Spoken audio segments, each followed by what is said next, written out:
লা তাহজান ইন্নাল্লাহা মানা। হে মালিক, তুমি আমাদের রক্ষাকারী। আরশের মালিক তোমার মালিকের বিচারে আমরা বিচার রেখে গেলাম। আমরা একমাত্র ভয় পাই কার কাছে? আল্লাহ ছাড়া আমরা কারো কাছে ভয় পাই না।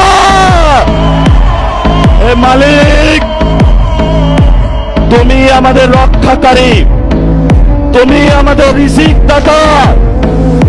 যারা এই বাংলাদেশের জনগণ 17 বছর অপেক্ষা করেছিল, আমাদের অধিকার ছিনিয়ে নিয়েছে, ব্যক্তাঘাতীর মাধ্যমে ভাইদেরকে হত্যা করেছে। আরশের মালিক তোমার মালিকের বিচারে আমরা বিচার রেখে গেলাম। তুমি তাদের দৃষ্টান্তমূলক শাস্তি বাংলার মাটিতে জনগণের সামনে করবে। আমরা আজকে তোমার মসজিদের সামনে বিচার রেখে গেলাম।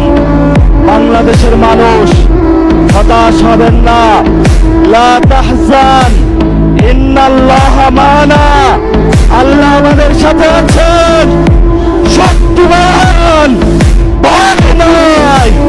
জয় করব, আমরা ইনশাআল্লাহ দ্বিগুণ হয়ে পার্লামেন্টে যাব। সবাইকে আসসালাম, সবাই দোয়া রাখবেন। আসসালামু আলাইকুম ওয়া রাহমাতুল্লাহি ওয়া বারাকাতুহু।